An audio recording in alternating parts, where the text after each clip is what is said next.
All right, Mopar people, welcome back to the channel. I'm Justmoparjoe. Today we got to clean all this stuff up back here, make it look a lot better. Let me show you what I got going on. So if you are new to the channel, welcome, first off. And this is a 65 Coronet. It is a 4-door that I'm actually working on for a customer. I need to clean all this up today. You see that dirty K-frame, see these inner fenders, just super nasty. I'm going to get this stuff painted up, but before then I'm going to whip out my pressure washer and get it all cleaned up real nicely. Get it prepped for that. So I got a couple products to try. So these are the Yamatic pressure washer gun and hose. Let me show you that. Looks like this in your kit. And comes with some ends. It's like just a standard coupler style fittings. It's nice they include those. You get 4 new tips with it, so I'm gonna get all those and try them out.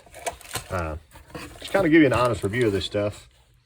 The thing I was most excited about was trying this Yamatic. So it's an adjustable foam gun.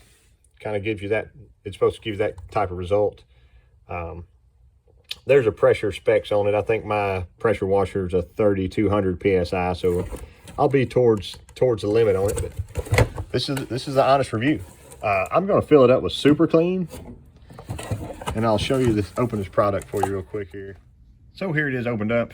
The thing I was most excited about, instead of me having to spray my cleaner out of a pump gun or whatever, or pump up sprayer, I was going to fill this up. It looks like there's some orifices here. Orifici? Anyway, when you adjust that, it should allow more air in. So you stick your hose on. They do give you a fitting here. And what I thought was actually cool, they give you a tiny roll of Teflon tape, and they recommend use the attached Teflon tape to wrap the metric thread to ensure a secure connection to prevent water leakage. That's a good idea. A lot of companies, I don't think, would do that. That looks like it's a pretty good brass piece. It's heavy. Yeah, we're going to give it a go today. And I'll go ahead and switch out my pump nozzle also. My spray gun, rather. And that way everything will be the same together. They give you 4 more tips. I'm sorry, 1, 2, 3, 4, 5 more tips. So that's actually, I think it's more than I have now. So that's great. We'll give it a go. I'm going to get the car cleaned up. So here's my washer. It's a Power Stroke 3100. It appears all their stuff will work well with this. This is the extra tip that didn't come standard on this unit. It has the 0, 25, and 40. You can see, let me switch those out, sorry. There's the 3 new and the 3 old. My old ones were pretty ragged. And then it came with that blue tip there. And the blue tip is if you want to use their soap dilution system, whatever. But yeah, this is a 15, the angle's 15 degrees, which is kind of bridges the gap between those two. And I think I'm going to start with that. That might actually be really nice for me there. Kind of drill in, but not just leave a straight line like one of those would. We'll see how it goes.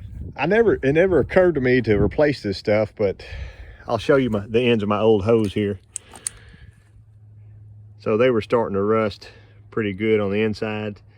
And that basically that rust lets go, and it, you know, is shot through your pressure washer at 3100 psi. So whenever you're pressure washing your new truck, it's kind of like sandblasting it with little tiny rust particles. So this stuff is definitely worth replacing every so often. Check out the foam gun.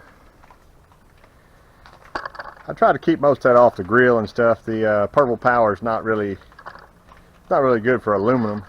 This is kind of old pot metal or something, but the entire car is going to get painted, so don't judge me too harshly on that. I'm going to let this soak just a few minutes.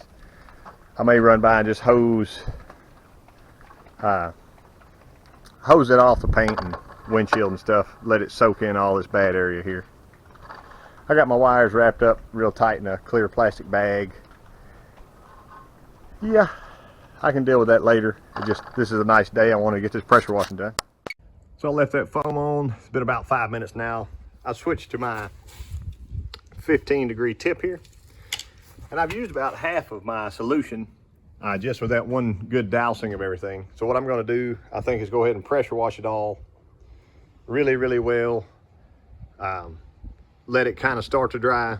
I'll switch back to my foam it all, and grab a red Scotch-Brite and scuff everything I can get to, then pressure wash it one more time. That should leave me pretty clean.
So here we go. So I just paused for just 1 second, knock that first half off. Hopefully you can see a difference in that and that. Kind of all the way down the firewall. That left side's cleaner. It's not perfect yet, but it's getting a lot better. Check out the K-frame. It's night and day different. So I think my idea of letting it soak again and then coming back, scuffing it, and then pressure washing is going to be great. I will go ahead and shoot the rest of this with my pressure washer and then show you my next foam session.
So here's that finished product.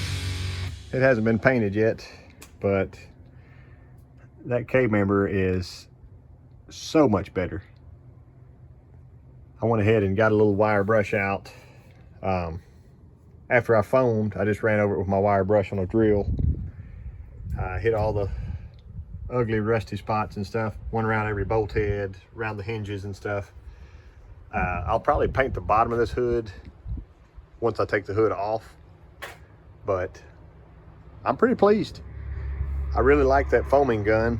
I will probably be using it on a lot of stuff now. I didn't try any car wash in it yet, but it'll definitely pre-soak some greasy stuff here.